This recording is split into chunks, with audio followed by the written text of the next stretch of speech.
Hi everybody, welcome to the video.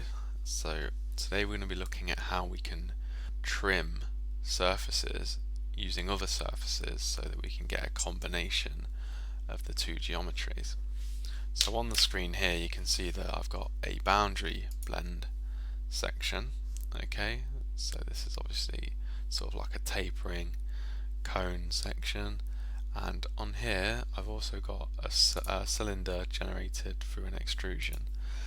Now what I actually want to do is make it so that this face inside of the cylinder is removed, and then I also don't want any of the external cylinder showing, so I just want to keep this sort of internal cylinder shape just here.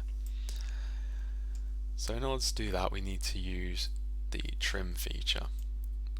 So the first thing that I'm going to do is trim this cylinder, so I want to take away all the material outside of this surface. So I'm going to click on the cylinder and press trim in the editing panel. And now what it's trying to do is it's asking me to select a plane, curve, chain or surface to use as a trimming object. So I'm going to click this surface here, okay, and you can see that it's got this highlighted surface and then it's sort of highlighted this cylinder. So we can see what the result of this will be by pressing these little glasses up here. Okay, you can see now if I scroll around, okay, so it's going to remove the piece of material that I actually, well, the surface that I actually want. So it's going in the wrong direction. So if I untick this, press the little arrow, okay, so the highlighted area is the area that we will keep. Okay, so you can sort of see that this curve here inside is now being highlighted. So if we can check that again, okay, so yeah, now we're removing the outside material and we're keeping that piece that I would like to use to form my new shape.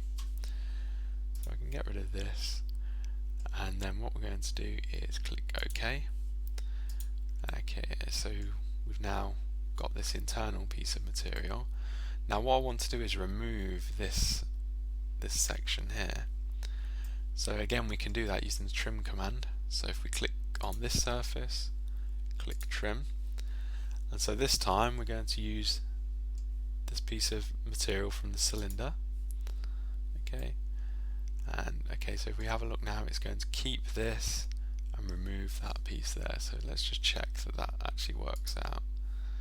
So yes, so we can see now we're going to remove this portion here and retain that geometry from the cylinder. So we're going to click OK, and we can see now that we've got our new, more complicated geometry.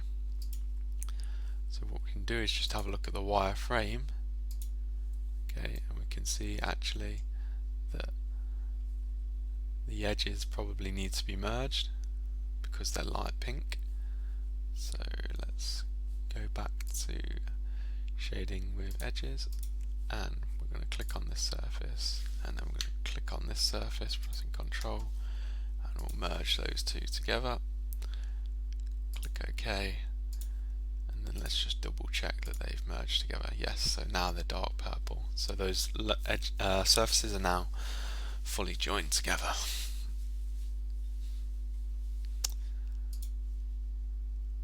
So that's how we can use the trim tool to make more complicated geometry out of simple geometry.